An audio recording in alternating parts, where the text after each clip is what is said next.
The Eastern Front was a land of extremes, endless plains that stretched to the horizon, forests that seemed to swallow men whole, and rivers that froze into iron in the dead of winter. It was a place where war was not measured in miles, but in inches of earth, in moments of decision, in the lives of men who fought and died by the thousands each day. Amid this chaos, amidst the roar of artillery and the screams of the wounded, one machine rose above all others, a tank that would terrify friend and foe alike, a weapon so powerful that its name became a whisper of fear across the frozen steppes, the Tiger. For the soldiers of the Red Army, the Tiger tank was more than a vehicle, it was a demon come to life. It was silent at first, hidden in the dust or the smoke of battle, until its massive 88mm gun opened fire, cutting through armor and stone as if they were nothing more than paper. A single shot could destroy an entire platoon, and the sight of its black, armored hull moving relentlessly across the battlefield could freeze men in their tracks. Infantry would dive into the mud, knowing that the cannon's long shadow marked the end of everything they had trained for. Entire Soviet units were scattered, retreating before the monster had even fired. For the German crews, the Tiger was both a dream and a burden. It was perfection in steel, a mobile fortress capable of surviving hits that would have destroyed any other tank, a cannon that could dominate any battlefield it entered. But with power came fragility in other ways. The Tiger consumed fuel as if it were water, required constant maintenance, and a single mechanical failure could leave it stranded, immobile, a prize for the advancing enemy. Its massive size made it a target, too. Yet inside its armored walls, the men felt invincible. They were the custodians of a legend, men who had stepped into history, knowing the weight of the eyes that watched them from both sides of the front. Battles became duels of myth. Small Soviet units would attempt to flank the Tigers, hoping to overwhelm what seemed impossible, only to find their T-34s shredded in an instant. Infantry learned the deadly calculus: one wrong step, one hesitation, and they would be gone, consumed by the firepower that seemed inexhaustible. Yet the Eastern Front could be cruel to even the mightiest. Winters arrived with a vengeance, mud became a trap, and supply lines stretched thin. Tigers were left abandoned in frozen fields, engines dead, while crews trudged back across the snow, cursed by the cold as much as by their enemy. By 1943, the Tiger had become a legend, whispered about in Soviet lines, celebrated in German propaganda. Soldiers spoke of it as though it were alive, a monster that could crush any opposition, a black shadow of death moving silently across the battlefield. But for every victory, there was loss. Every mechanical failure, every mine, every coordinated Soviet assault reminded the world that no machine was invincible. The Tiger's terror was as much psychological as physical, it demanded attention, respect, and fear from anyone who faced it. Crews inside the tank lived in a world of extremes. The interior was cramped, hot, and noisy beyond imagination. The roar of the engine, the clatter of gears, the vibrations through metal walls, and the constant risk of incoming fire created a tension that never fully left them. Yet they fought with courage, each shot fired not merely by a machine, but by men whose nerves and skill determined life and death. The Tiger was more than steel and gunpowder, it was a story of human endurance, of bravery and fear, of technological ingenuity pushed to its limits in the furnace of war. Across the Eastern Front, stories of the Tiger spread like wildfire. One tank could halt an offensive. One could demoralize a battalion. Entire battles turned on the presence of these armored monsters. Soviet soldiers learned to respect them, to fear them, and to hate them with every fiber of their being. But no machine, no matter how powerful, could replace the courage, training, and resilience of the men who operated it. The Tiger required human skill as much as it relied on mechanical perfection, and it was that combination that made it legendary. The Tiger did not arrive quietly on the battlefield. Its first deployments created panic and awe in equal measure. Soviet soldiers who had survived the endless winter battles and the relentless onslaught of the Wehrmacht suddenly faced a weapon unlike any they had seen.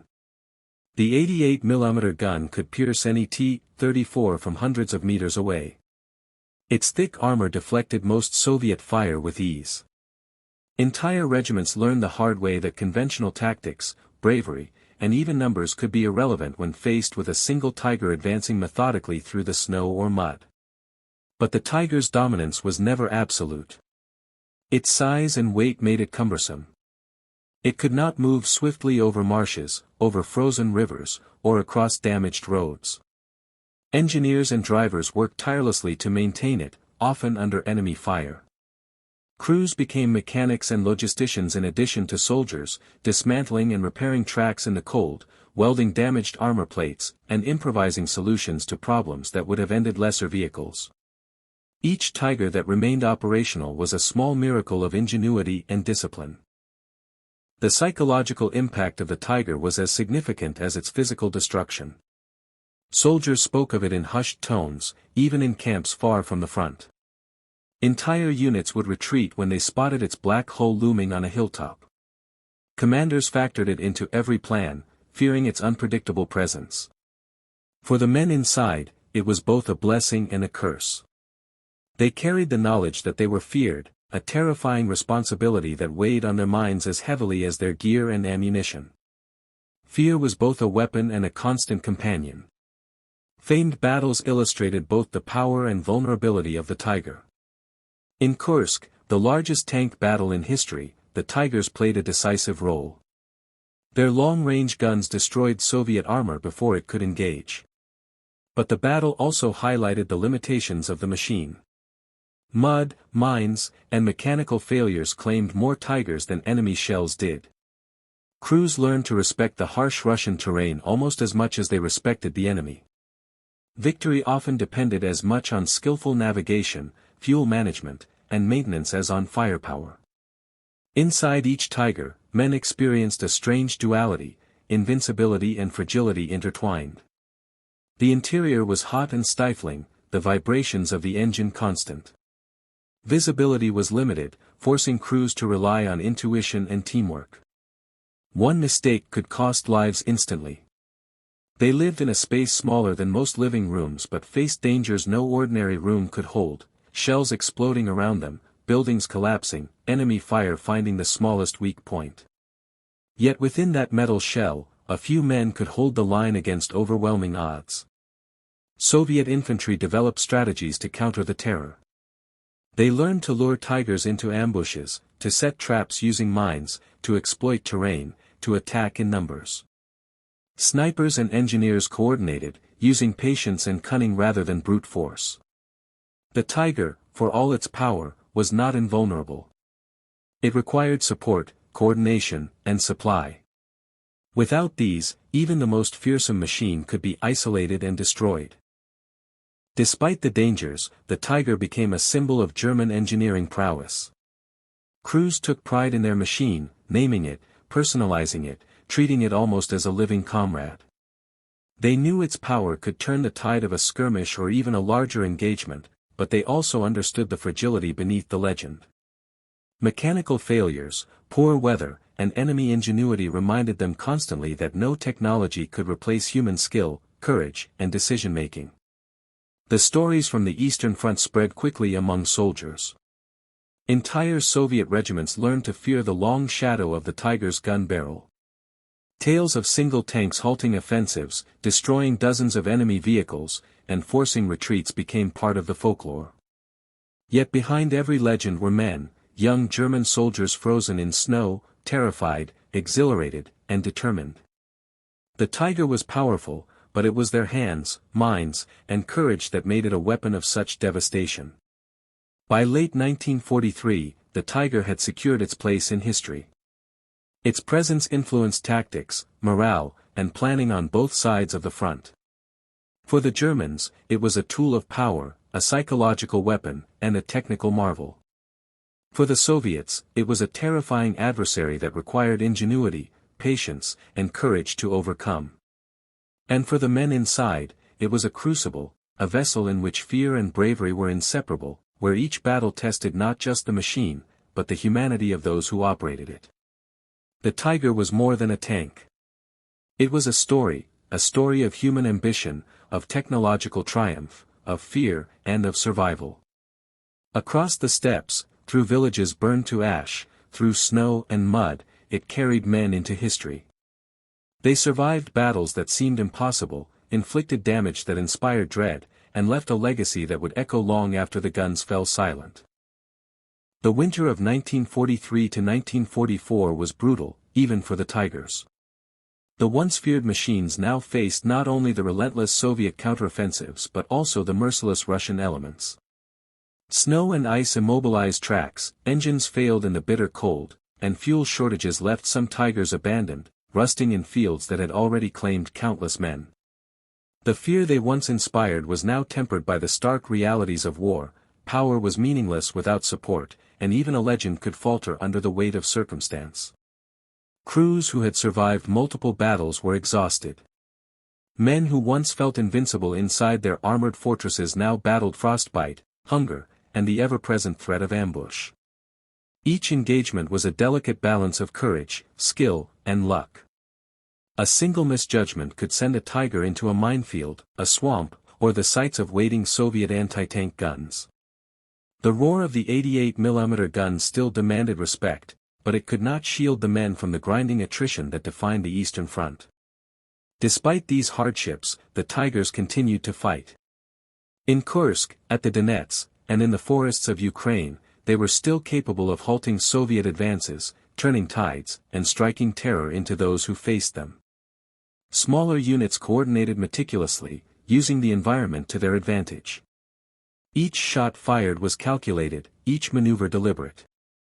The Tiger remained a symbol of German engineering, of battlefield dominance, and of the indomitable will of its crews. Yet the balance was shifting. Soviet tactics adapted. Mines, artillery barrages, and concentrated infantry attacks increasingly neutralized what had once been considered unstoppable. The human side of the Tiger's story was as compelling as its mechanical prowess. Crews formed deep bonds with the machines they operated, seeing them as comrades in a war that demanded everything of them. Inside the cramped, steel interior, men learned to trust one another implicitly. Every hatch, lever, and dial mattered. Every order, every decision, could mean life or death. Yet, despite the constant danger, the camaraderie, the shared fear, and the thrill of operating such a machine gave the crews a sense of purpose unmatched by any other experience. Over time, however, the legend of the Tiger became a memory tempered by reality. Fewer of them survived engagements, the ones that did were often severely damaged. Soviet engineers improved armor-piercing shells, tactics evolved, and German supply lines faltered under relentless pressure. The Tiger's era of absolute dominance was ending. Machines that had once moved like gods across the battlefield were now vulnerable, hunted, and increasingly rare. Each victory came at an extraordinary cost, and each loss left a scar not only on the battlefield but in the hearts of the men who survived to tell the story. By late 1944, the Tiger was no longer the unstoppable terror it had once been. Yet it remained a testament to human ingenuity and resilience. Its reputation inspired fear, yes, but also admiration. Across the front, stories circulated of tanks that had fought against impossible odds, of crews who had survived days of relentless assault, and of a machine that combined engineering excellence with the raw courage of the men inside. The Tiger's legacy was not just in its victories, but in the lessons it imparted, that power without discipline could fail, that technology required human skill, and that even the most terrifying weapon was ultimately subject to the chaos of war. In the end, the Tiger tanks became icons of a world engulfed in conflict. They were machines, yes, but they were inseparable from the human stories that surrounded them, the crews who lived and died inside, the enemies who feared them, the landscape scarred by their passage. They were a reminder that war was as much about men as it was about machines, as much about courage as it was about firepower, as much about survival as it was about legend. Today, when a restored Tiger sits silent in a museum, polished and immobile, one can imagine the roar of its engine, the tension inside its armored hull, and the eyes of the men who operated it, staring into the vast expanse of the Eastern Front. Its story is a cautionary tale, a celebration, and a human drama all at once. It is the story of terror and triumph, of fear and courage, of a machine that changed the battlefield, and of the men who made it more than metal, more than a weapon, and more than a legend. The Tiger tank will always be remembered not just for the destruction it caused, but for what it represented, the intersection of human ambition, engineering brilliance, and the terrifying reality of total war. It is a story of power and vulnerability, of legends born in fire and snow, and of the human spirit tested to its limits. Across the steppes, through forests, and over frozen rivers, the Tiger carved its place in history, and in the hearts and minds of all who faced it, lived with it, and survived to remember it. And so the story ends not with silence, but with echoes, the echo of roaring engines, the echo of shells tearing through steel, the echo of men standing in snow and mud, doing their duty, and witnessing a legend that would never truly die.